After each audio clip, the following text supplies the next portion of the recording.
Olá, tudo bem? Eu queria primeiramente agradecer mais uma vez à Igreja Batista do Morumbi pelo convite para estar partilhando com vocês alguns pensamentos e especialmente nesse seminário que fala sobre quais são os desafios emocionais na pós-pandemia. E realmente nós vivemos um momento da pandemia, esse momento único, difícil, e muitas vezes nos perguntamos como vai ser depois que isso acabar, porque isso em algum momento vai acabar, em algum momento nós teremos alguma solução que impeça a disseminação do vírus, que controle uma vacina, uma medicação, enfim, é claro que não vai durar isso para sempre. E como será depois de que tudo isso passar? Bem, muito se especula, né? Tem muita gente que está perguntando se as pessoas vão ser diferentes, não vão ser diferentes depois que a pandemia passar.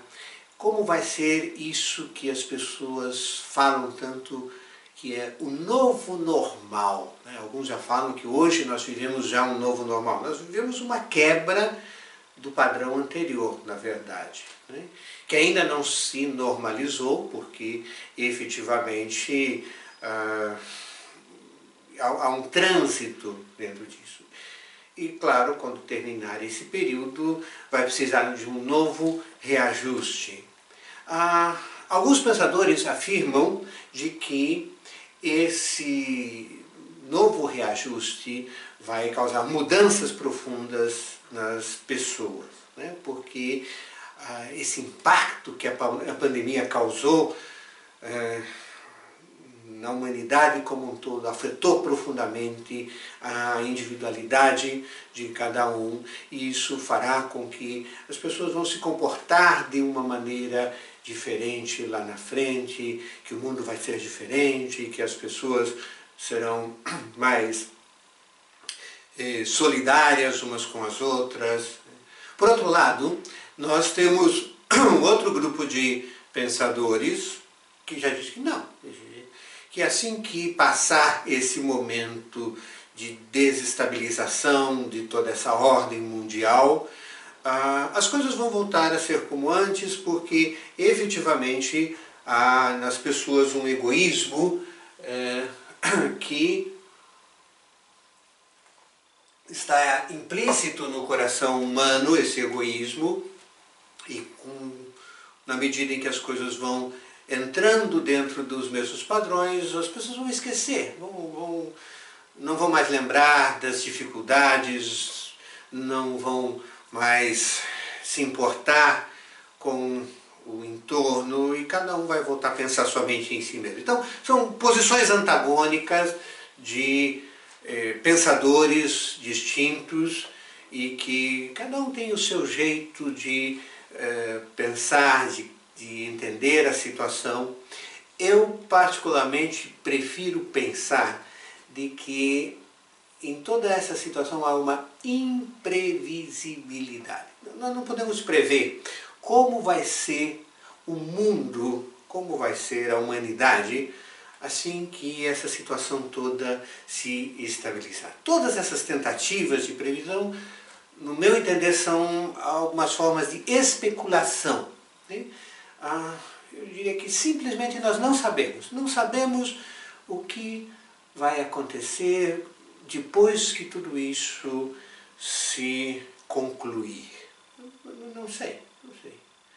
E é difícil, né? A gente sempre quer saber as coisas. Mas eu creio que existem possibilidades de mudança. Embora a gente não possa afirmar que essas mudanças realmente vão acontecer,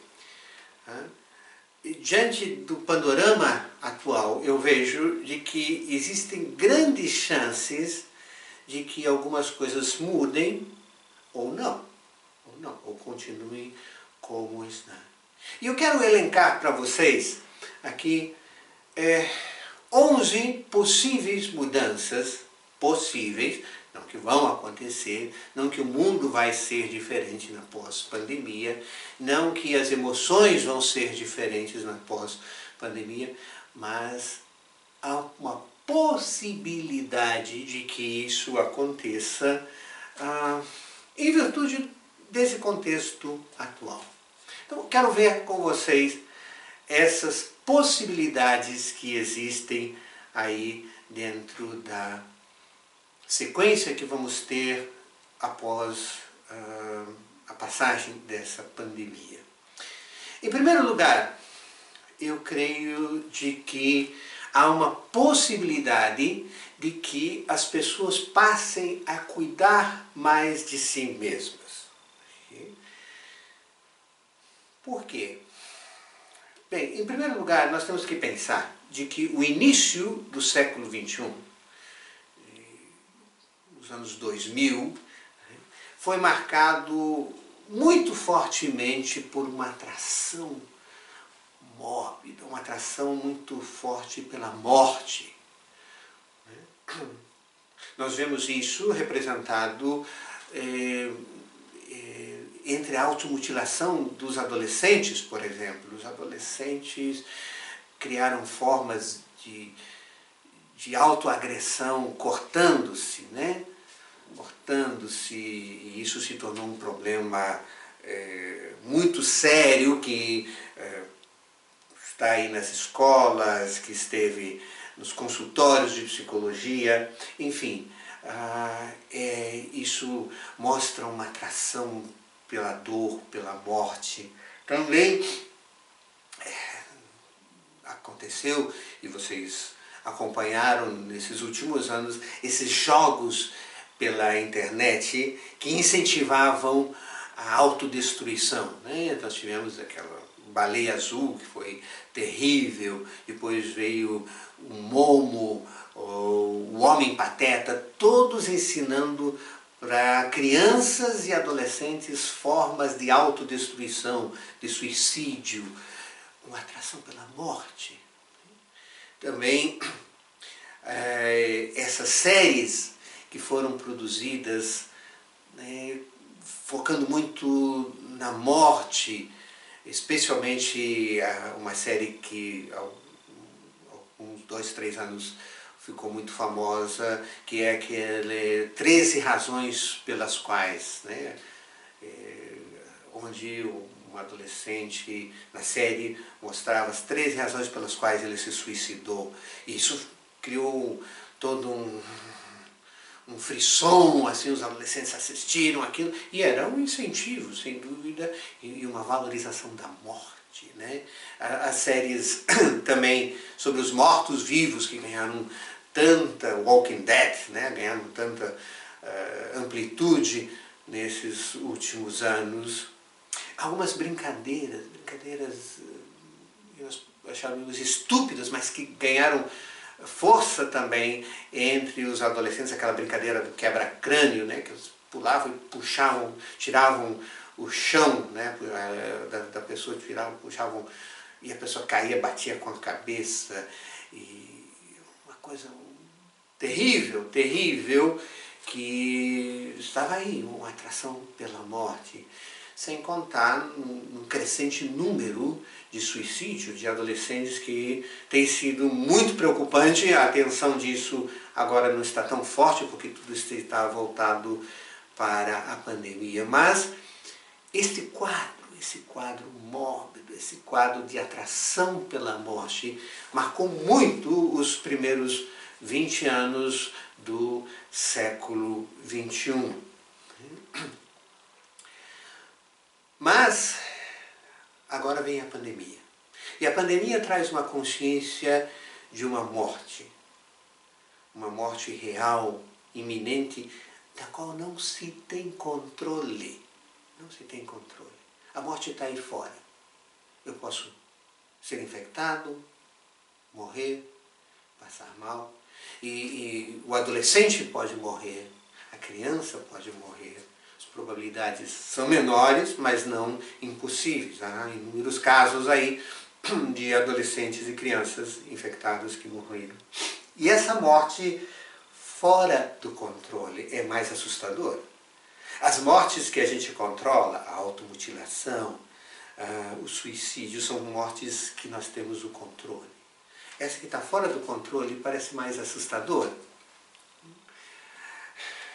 As outras mortes se apresentam como desafios. Os jogos, as séries, as brincadeiras, a automutilação são desafios. Até eu posso chegar naquele limite e em algum momento parar. A pandemia não. A pandemia não se controla. Ela não é um desafio.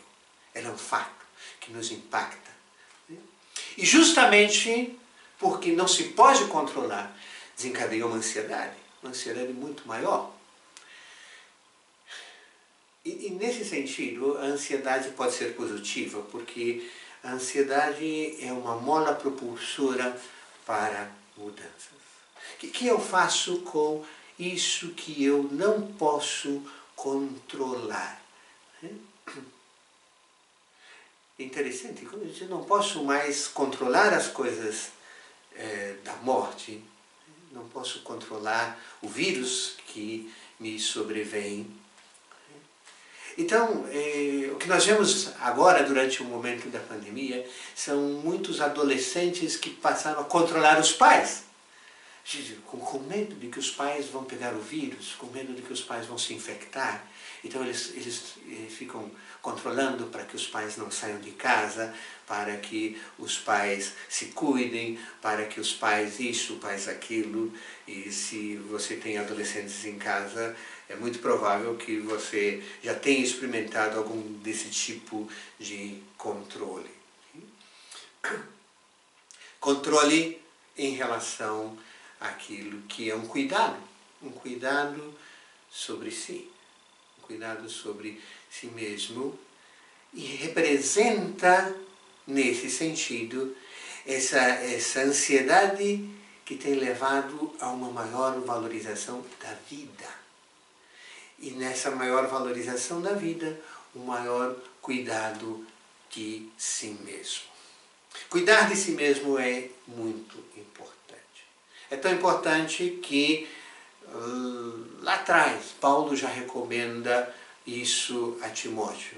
Em 1 Timóteo 4,16, eu vou ler aqui para vocês, Paulo diz para Timóteo: cuide de você mesmo e da doutrina.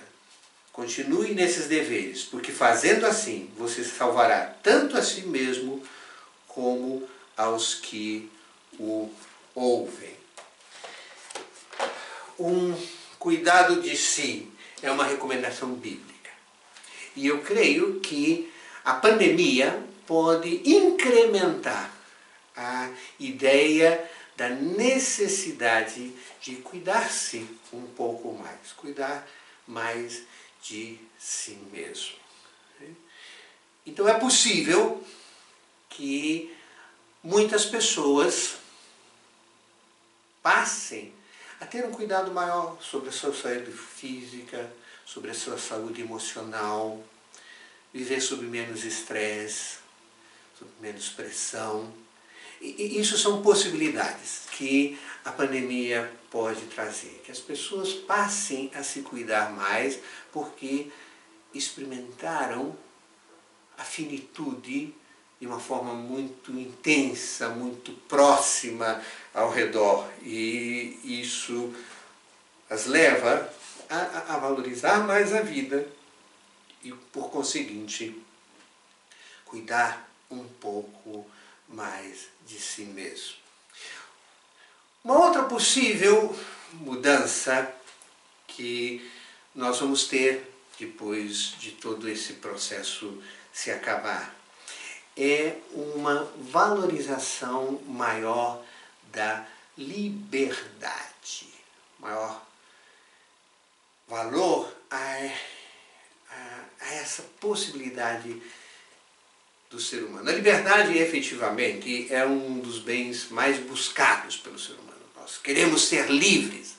Desde a adolescência, né? Os adolescentes vivem buscando a liberdade, se confrontam com os pais quando são restritos dentro do seu exercício de liberdade. E nós também queremos ser livres, ter a liberdade de ir e de vir. Aí nós estamos no meio da pandemia com pessoas, às vezes fazendo protestos porque em algumas cidades há lockdown e isso lhes tira a liberdade, enfim. Liberdade é algo que é um bem que nos é precioso, né? Nós ficamos realmente muitas vezes terrificados diante da possibilidade de perder a liberdade, de ela ser restrita. E, obviamente, a maior punição que se tem na nossa sociedade adulta é a prisão, a limitação da liberdade. Esse é o castigo maior que se impõe a um sujeito que não sabe respeitar as normas sociais. Ele vai para a cadeia e lá se restringe toda a sua liberdade. Paradoxalmente, né, a pandemia também restringiu a nossa liberdade.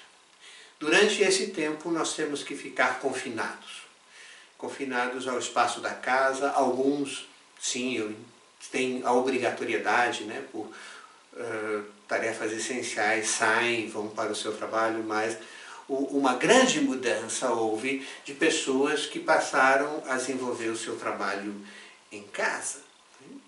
E não saem de casa, ficamos limitados nos nossos movimentos, né? Antes nós saíamos, íamos aí à venda na esquina, saímos para dar um passeio, íamos ao parque, etc. E agora nós passamos, então, a ficar em casa. E por isso também passamos a valorizar de uma maneira diferente toda a liberdade. A liberdade que nós tínhamos antes de nos movimentarmos, né? Agora as nossas entradas e as nossas saídas estão limitadas. Temos que ficar em casa.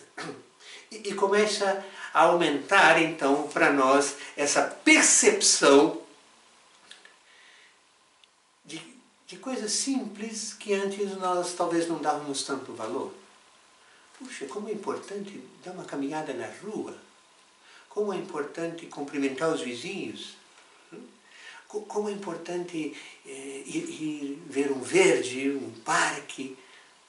Antes as rotinas estavam tão intensas, a gente chegava no final de semana, perdão, e o que a gente queria era ficar em casa, não sair, porque a gente já tinha uma vida muito intensa fora.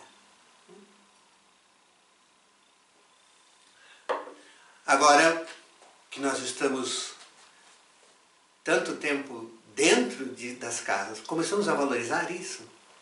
Puxa vida, como é bom. E como é bom, a gente pode sair simplesmente para dar uma caminhada em volta do quarteirão. Como é bom essas pequenas alterações. E essa mudança vai nos dar uma nova ideia e uma nova sensação do que é efetivamente liberdade e dessa valorização. E digo isso como possibilidade, né? As pessoas podem passar a valorizar mais essas pequenas expressões do ser livre, das coisas que estão ao redor e a noção disso que está ao redor amplificando-se. Uma terceira possibilidade que está atrelada à noção da liberdade é a valorização que passamos a dar a coisas simples. As coisas simples. O nosso mundo é um mundo que desvirtua, distorce e impõe valores que não são necessariamente valores coerentes com o Evangelho. Jesus, já lá em Mateus 10, 16, nos conclama a simplicidade. O texto bíblico diz que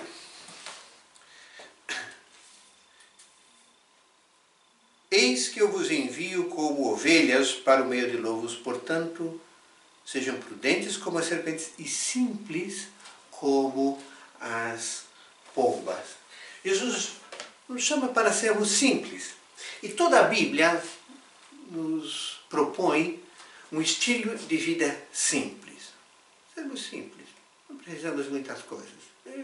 Jesus disse, você precisa de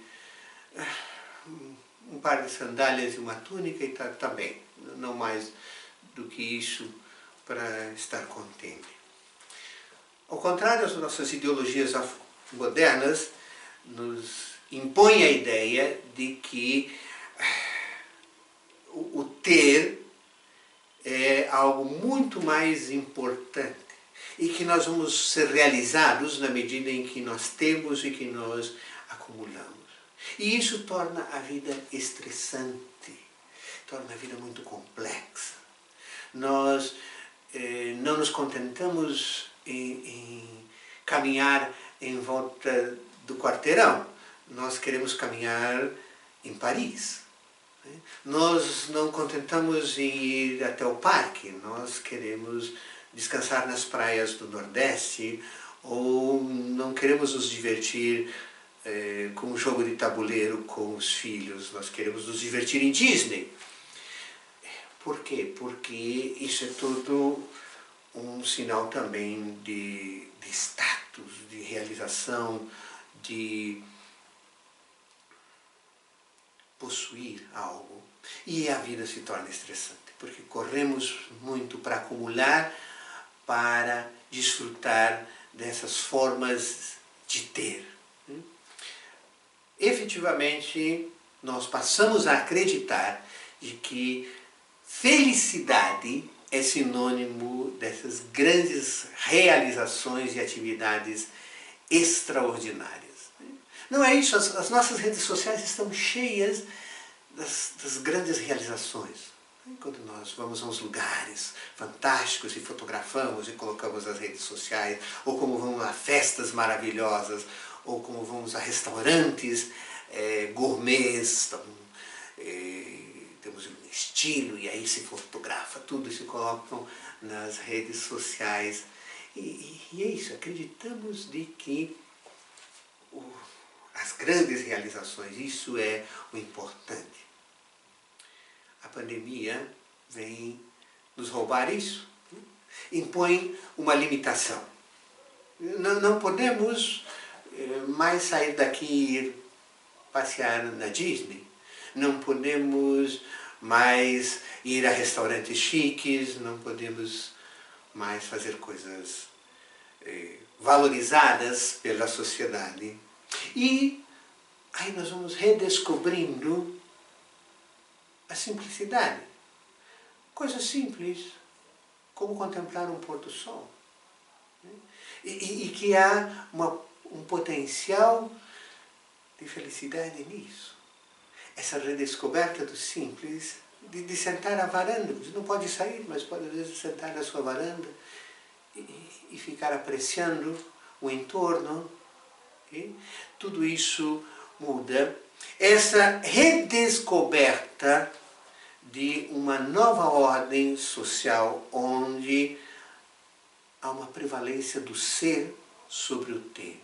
Isso é algo que a pandemia está possibilitando de alcançarmos. Muitos vão alcançar, outros talvez não, mas isso vai gerar algum tipo de mudança interior para nós. Um quarto elemento que para mim é decorrente desse momento e que pode gerar uma mudança na nossa forma de ser, uma mudança emocional, é um aumento do potencial criativo, do potencial de criatividade. Como eu disse antes, quando nós tínhamos a liberdade de sair e a vida era de uma forma diferente, nós embarcávamos muito facilmente, não? Nesses modelos de o que era necessário para se divertir. Viagens, grandes passeios, etc.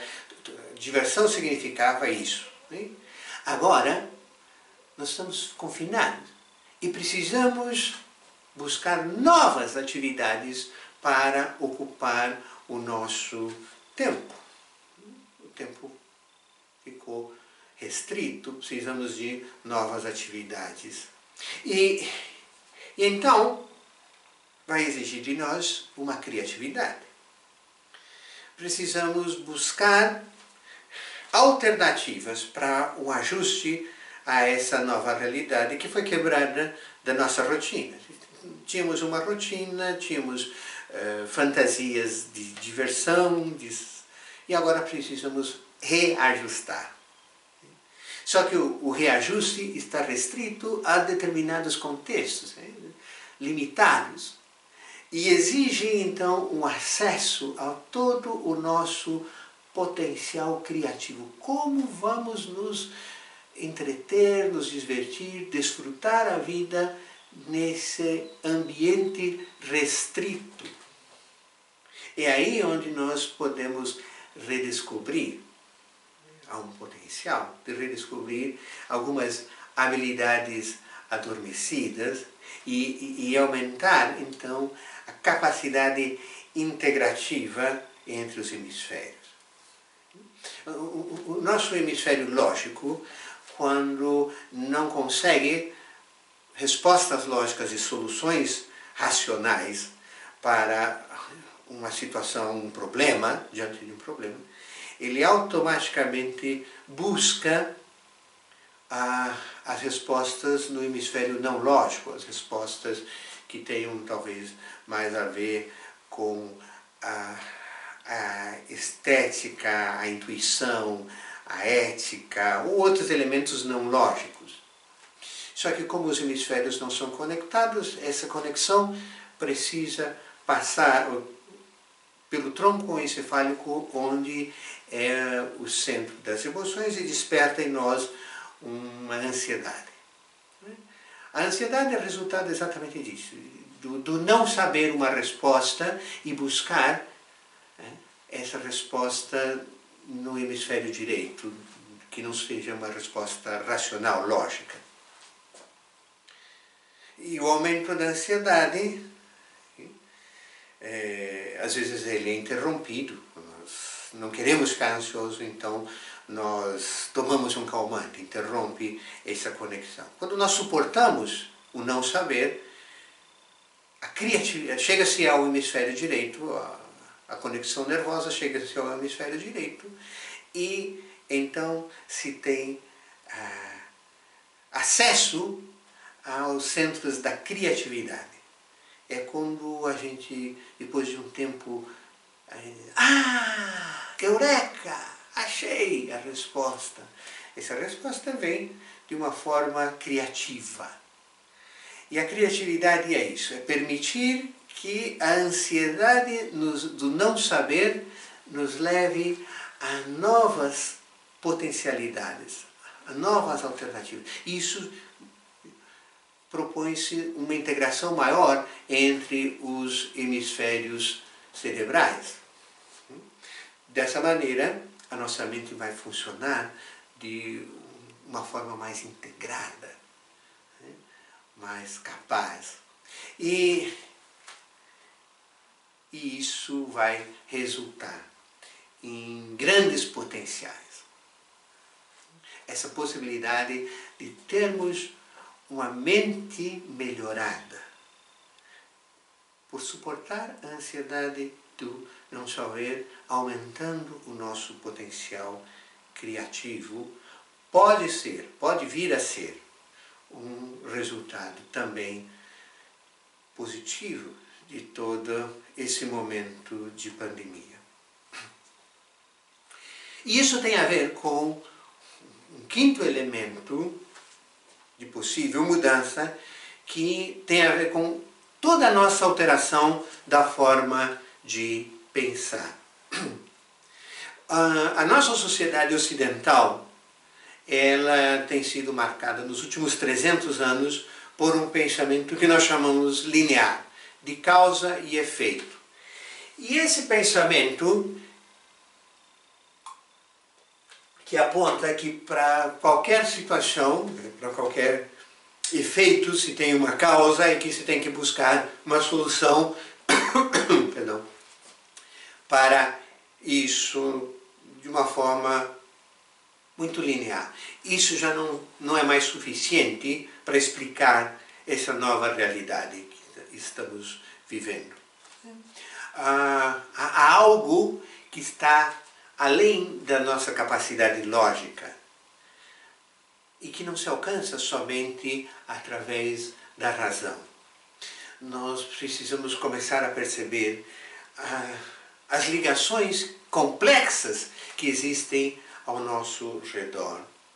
E se nós conseguimos perceber essas interconexões dos vários elementos da realidade, isso vai nos conduzir a uma outra forma de pensar, que é o pensamento complexo. Um pensamento que já nos é alertado já há algumas décadas por vários pensadores. O mais destacado deles é Edgar Morin, que cunhou essa frase, o pensamento complexo. O pensamento complexo, a realidade passa a ser percebida como um todo, integrado. E tem, então, nesse todo, tudo está conectado a tudo, como uma grande teia de areia. E quando nos mexemos num ponto aqui, isso vai afetar todo o restante da realidade. A alteração de um elemento modifica a configuração geral. E esse modelo, essa nova forma de pensar, nos leva também a um novo padrão relacional. Um padrão relacional que vai valorizar bem menos o individualismo e vai valorizar bem mais o outro.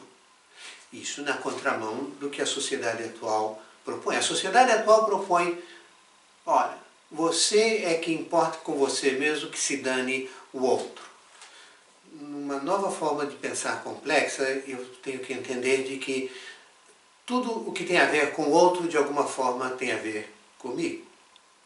E esse pensamento não é novo. Paulo já diz isso lá em 1 Coríntios 12. Se um membro do corpo sofre, todos são afetados. Um não pode dizer para o outro, eu não preciso de você. E isso não é só com os membros de uma comunidade cristã, isso é com toda a humanidade.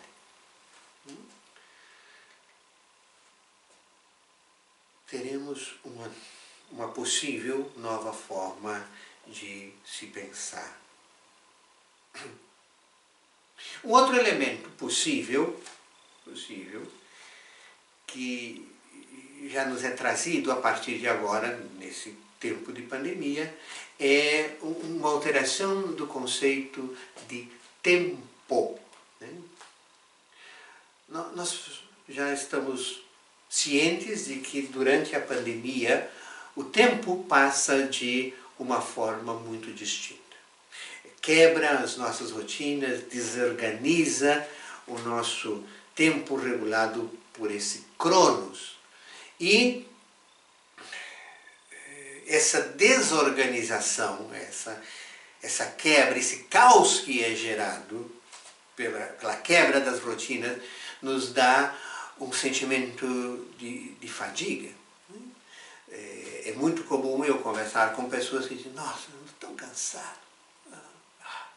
Parece que a gente tem tantas tarefas que não dá conta, é um cansaço, porque houve uma quebra da rotina e uma ruptura daquele nosso modelo de tempo que estávamos acostumados.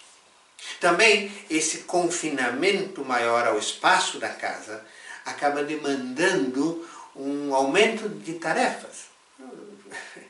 A gente tem muito mais tarefas agora dentro de casa porque a gente suja mais a casa, a gente usa mais a casa. Todo esse espaço ao qual estamos confinados, fora as novas demandas de cuidados com limpeza dos produtos que chegam à casa, de algo que vem de fora, temos todo um novo cuidado em relação a isso para evitar que essas coisas que vêm de fora nos tragam alguma contaminação.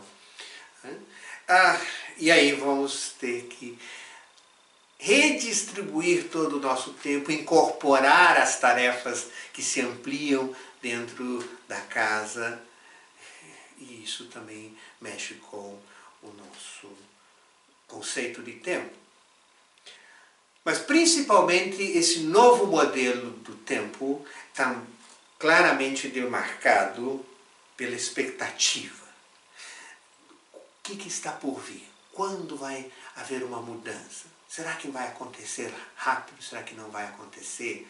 Será que na semana que vem vamos ter mais liberdade de sair? Não, ainda vamos estar confinados. Nos falaram que ia ser uma quarentena, essa quarentena mais que dobrou, né? Já de 40 dias passou para mais de 100 dias de confinamento. E como nós vamos manejar com essa mudança de tempo, com essa expectativa? E isso nos traz dois possíveis resultados. A expectativa pode produzir para nós uma esperança ou uma ansiedade não salutar. Uma ansiedade patológica.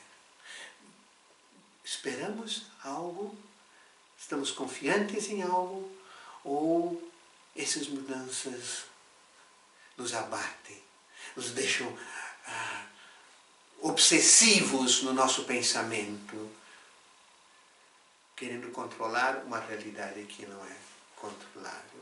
Então,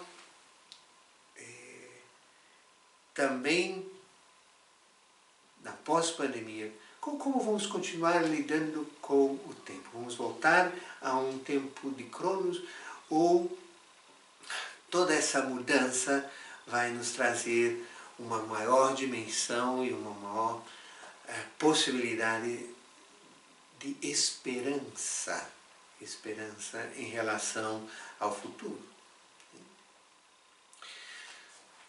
Uma sétima possível mudança nas nossas emoções, no nosso comportamento, na nossa conduta, resultado efetivamente desse momento de pandemia, é uma menor confiança nos sistemas de governo. A pandemia mostrou isso. Há uma fragilidade dos sistemas de governo no mundo todo, não falo somente aqui do Brasil. Toda a população mundial sentiu que há uma vulnerabilidade da nossa situação humana, e como as estruturas governamentais que confiávamos que estavam aí para nos proteger, para nos cuidar, não foram capazes de deter a propagação da pandemia e da morte.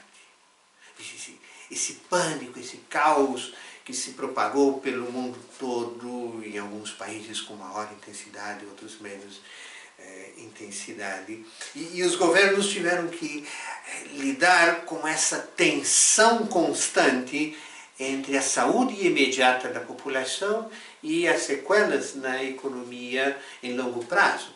Isso no mundo todo levou a insatisfações, a governos que penderam mais para um lado, outros mais para o outro. Protestos surgiram pelo mundo todo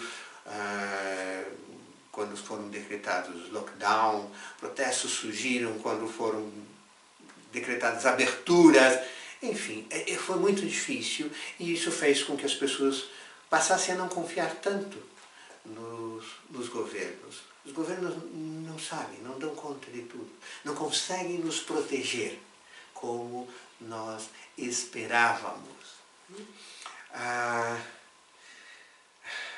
Nesse tempo de pandemia nós tivemos muitos impactos. Um dos impactos maiores foram as imagens trazidas, né, pela mídia aterrorizantes daqueles transportes de esquifes em massa, das aberturas de covas em série.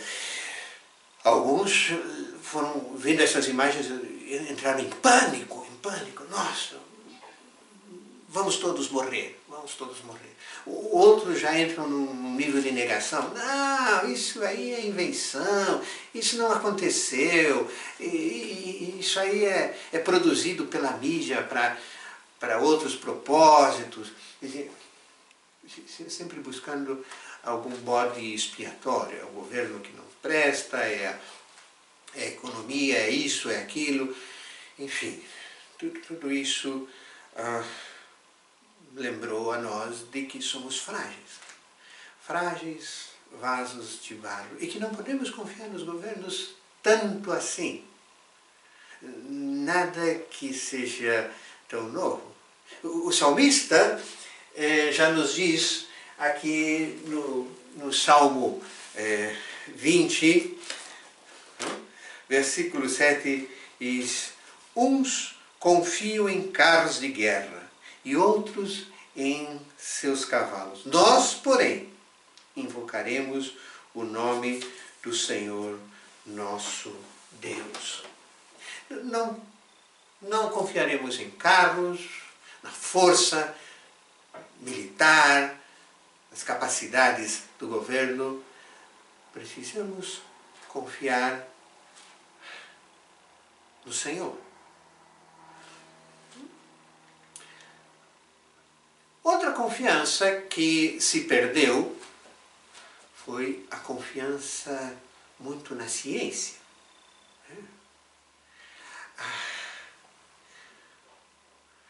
Também acreditamos, e isso é algo do século XIX, XX para cá, acreditamos demasiado na ciência, no poder da ciência. A ciência está aí para nos curar, para nos prometer uma vida o mais longa possível, se possível, vencer completamente a morte. E essa é a ideia, né?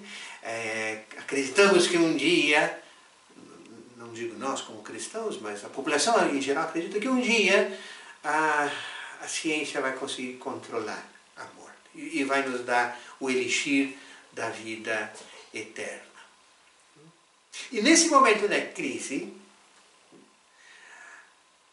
os cientistas também ficaram atônitos, não souberam lidar com esse novo, e claro, começaram a fazer pesquisas e estudos e pressionados pela questão do tempo, precisamos encontrar um antídoto à pandemia, e começam a se levantar hipóteses. Olha, o vírus causa isso, não causa aquilo. No começo, o vírus ataca as pessoas acima de 60 anos, depois começaram a morrer muitas pessoas. Então é as pessoas que têm comorbidades. Mas de repente começam a ter problemas pessoas que não têm tantas comorbidades. Se atrelou a ideia de algum tipo sanguíneo, se atrelou a ideia genética. Muitas hipóteses. E isso gerou mais confusão para a população em geral, não sabe como lidar com isso. Especialmente quando começam a haver disputas teóricas entre os cientistas. Tal medicação é eficaz, não é eficaz contra o combate. As pessoas vão ficando mais inseguras e menos crédulas que a ciência realmente é capaz de nos dar uma resposta. Por quê? Porque para o leigo em geral é muito difícil se ter a noção de que toda a ciência trabalha só com hipóteses. A ciência não trabalha com certezas. Se a ciência trabalhasse com certezas absolutas, se tornaria dogma. E dogma é do campo da religião, não da ciência. A ciência trabalha com hipóteses que precisam continuamente ser revistas e testadas, por isso que, volta e meia, algo que antes era afirmado como um grande descoberta, daqui a pouco é desqualificado. Por exemplo, se vocês acompanham aí a relação do colesterol com o ovo. O ovo é o bandido, não pode. Ah, não, o ovo não é bandido, o ovo pode. Ah, o ovo é o salvador. Essa relação que se tem, né? Várias pesquisas, uma vai fazendo testes e vai refutando afirmações que o outro pesquisador teve, a outra pesquisa teve. Enfim, assim funciona a ciência. A ciência a essência de toda a ciência é exatamente essa. Tem que estar aberta ao questionamento, à reformulação, por isso todas as verdades científicas sempre precisam estar sendo questionadas e revistas. Só que na pressão e esse imediatismo da nossa época, e a ansiedade do não saber, exigem da ciência respostas rápidas que ela não pode oferecer. Ainda não se sabe exatamente todas as coisas que esse vírus pode causar e como são as formas de conter todos esses efeitos que o vírus pode causar. Por quê? Porque é um estudo de pouco mais de 6 meses. Não é um estudo de longo prazo. Mas a sociedade exige respostas a curto prazo e a ciência não pode dar. E isso faz com que se creia um pouco menos na ciência. E possivelmente, no pós-pandemia, muitas pessoas vão estar um pouco mais céticas quanto às afirmações científicas, às verdades, e vão olhar de uma forma diferente sobre as novas descobertas e as promessas que a ciência tem de manutenção eterna da vida. Uma nona possibilidade de mudança, e essa é muito clara, na pós-pandemia é possível que as pessoas estejam mais empáticas ao sofrimento alheio. Quando começou a pandemia, tínhamos notícias, lá na China está acontecendo, estão morrendo pessoas, e isso não nos afetava. É longe, é distante, as pessoas estão sofrendo, mas, puxa, que pena, mas isso não tem a ver conosco. Na medida em que foi se disseminando pelo mundo todo o vírus e aí foi chegando cada vez mais perto de nós a morte, a dor. De repente morreu um conhecido, um vizinho. Isso desperta em nós uma nova postura, algo diferente. Né? O nosso olhar para a dor do outro também vai se modificando. Passamos a ser mais sensíveis a essa dor que nos rodeia. Passamos a ser mais cuidadosos com isso. Existe uma dor terrível. Não é só a morte, porque essa morte envolve elementos distintos de outros. Nessa morte, as pessoas sequer podem prantear os seus mortos. Os enterros têm que ser rápidos, não há o tempo de despedida. E isso gera nas pessoas que sofrem perdas uma necessidade maior de consolação. As pessoas que passam por isso, elas também vão poder estar mais dispostas a ajudar.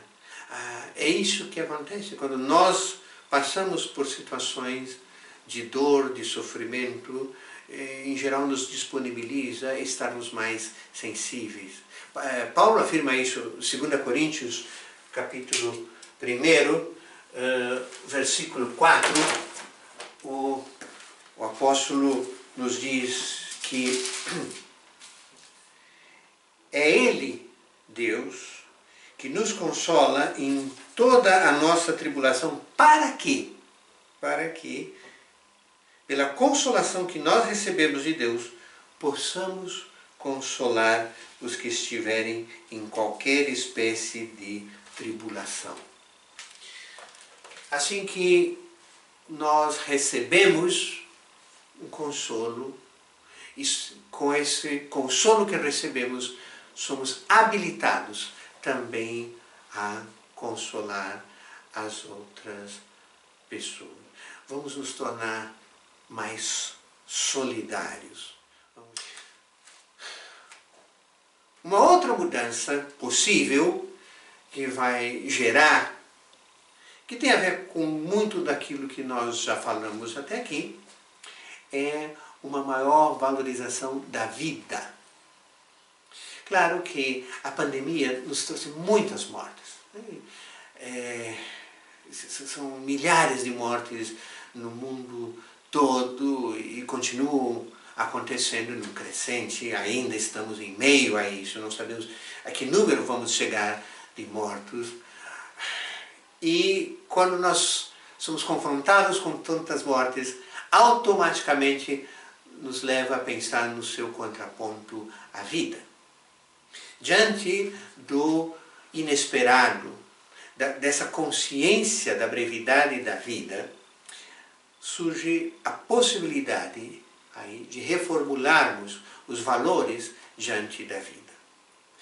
Traz, então, à tona a possibilidade da modificação das condutas, especialmente as condutas autodestrutivas, como eu falei já no início aqui da nossa palestra. Pensar na vida ajuda a mudar condutas de morte. Estimula, então, o conhecer-se mais a si mesmo. Há uma mudança de foco. A vida não é só um momento de eterno gozo e desfrute. A vida precisa ser trabalhada na nossa interioridade e ela tem a ver com uma busca maior de um sentido. A morte e esse ambiente de morte nos faz refletir num sentido maior da vida, um sentido que vá além desse sentido imanente. Viktor Frankl, um médico judeu que viveu na Alemanha na época de Hitler, ele foi preso e foi levado a um campo de concentração. E ele lá no campo de concentração observou que os presos se comportavam de 4 maneiras distintas. Haviam aqueles que chegavam no campo de concentração e se entregavam. Agora não tem mais jeito, vamos morrer todos, acabou, não tem mais nenhuma possibilidade de sairmos daqui. E Frankl disse, essas as pessoas que mais rapidamente se enfermavam, especialmente o tifo, que era uma doença forte na época, e vinham a óbito. Esse grupo morria muito facilmente por essa entrega ao desespero, ao sem sentido. Havia um segundo grupo, disse Frankl, das pessoas que continuamente estavam tentando, planejando fugas. Temos que fugir dessa situação, temos que fugir, não é possível, vamos fugir. E essas pessoas, quase 100% delas, ou praticamente 100% delas, morriam nas suas tentativas de fuga. Os campos eram muito bem patrulhados e praticamente impossível de se fugir dos campos de concentração de Hitler. Um terceiro grupo eram aquelas pessoas que deduravam as tentativas, os planos de fuga para os algozes, achando que iriam ganhar alguma benesse com isso. Eu vou entregar aqueles que estão tentando fugir e aí vou ser beneficiado. E ao contrário disso, além de não serem beneficiados, essas pessoas também, elas acabavam sendo, às vezes até mortas pelos seus pares, mas colocadas no ostracismo, eram isolados. E com isso emocionalmente ficavam muito mal e também vinham ao óbito. E o quarto grupo de pessoas, diz Frankl, eram aquelas pessoas que em meio ao caos, em meio àquele terror todo, encontravam um sentido para continuar vivendo. E esse sentido era cuidar daqueles que estavam doentes, arriscando até um pouco a própria vida de ser contagiados por essas doenças contagiosas, como o tifo. As pessoas se dispunham a cuidar dos outros. Encontravam um sentido de vida em meio à desgraça e à morte. Diz Frankl, essas são as pessoas que mais sobreviveram no campo de concentração. Então, se nós encontramos sentido e valorizamos a vida, vamos ter a possibilidade de sair melhor em meio a todo esse caos que está ao nosso redor. Então, uma possível mudança é que nós saiamos da pandemia com pessoas com meta-sentidos, sentidos que não estão atrelados a acumular bens, a coisas de curto prazo, como planejar só uma grande diversão ou algo, ou adquirir um grande patrimônio, mas um sentido maior, transcendente. E isso nos dá uma maior habilidade de vida. E por fim, como uma outra e última possibilidade, diante da pandemia, de sairmos da pandemia diferente, eu creio que a pandemia também, isso é ligado ao sentido de vida, uma maior busca pela espiritualidade. O salmista diz que são nos momentos de angústia e de indefinição em que as pessoas mais buscam a espiritualidade. Salmo 34, no verso 17, nos diz o seguinte: clamam os justos, e o Senhor os escuta e o livra de todas as suas angústias. Nessa hora de angústia é que mais se clama ao Senhor, mais que se busca ao Senhor. Diante das incertezas que a realidade nos traz, buscamos essas explicações para aquilo que nós não sabemos. Eu não sei o que vai acontecer, vamos sobreviver, vamos morrer, nossos queridos vão sobreviver, vão morrer. E nós buscamos explicações para isso.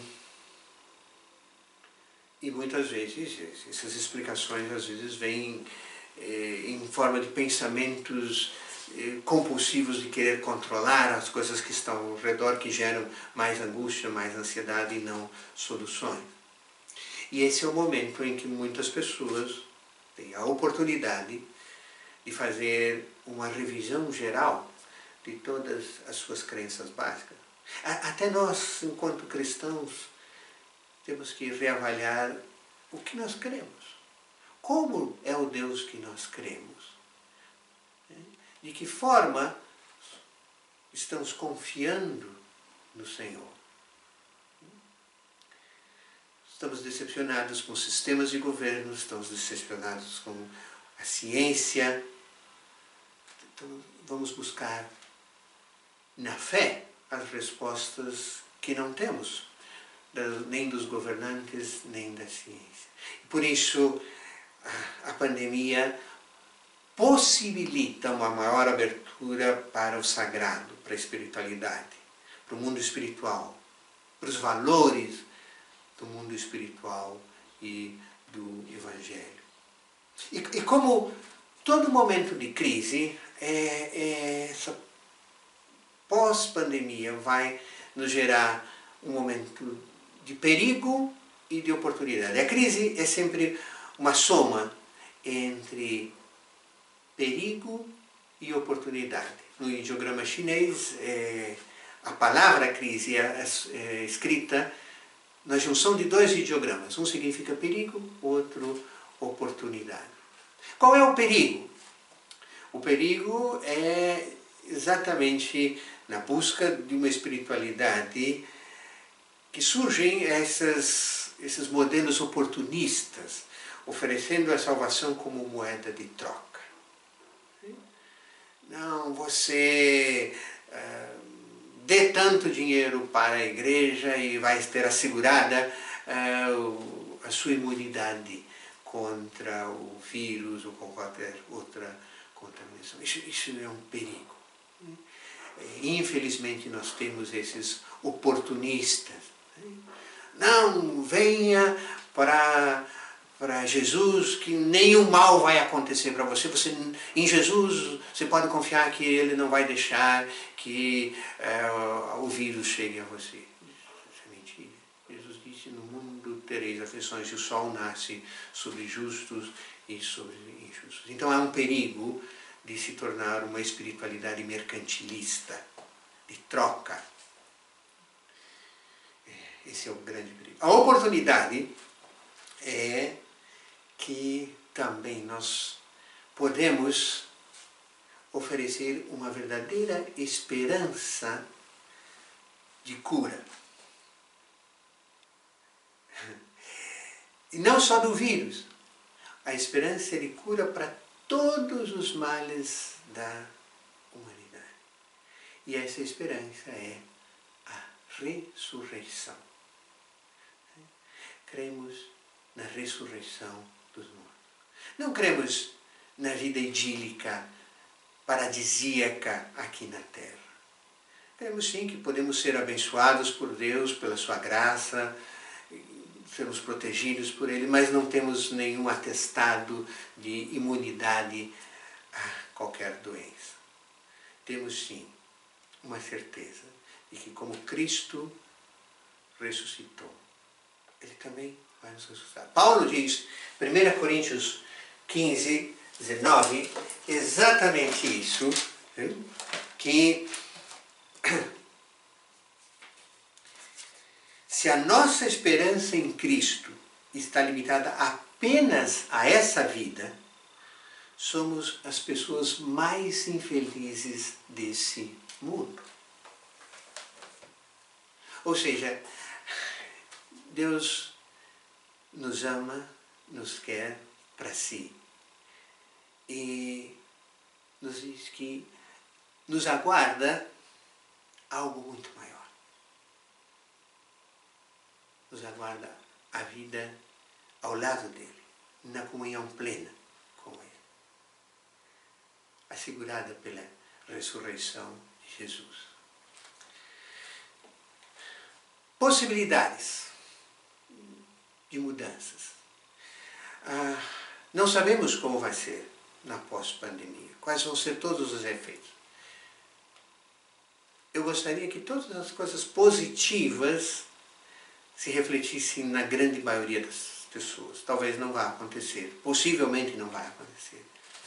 Mas, quem sabe, para você, para sua família, essa seja uma boa possibilidade de mudança. Ter esse momento de pandemia para criar todo um novo estilo de vida, que cuida mais de si mesmo, que valoriza o simples, que tem uma reorganização da ideia do tempo,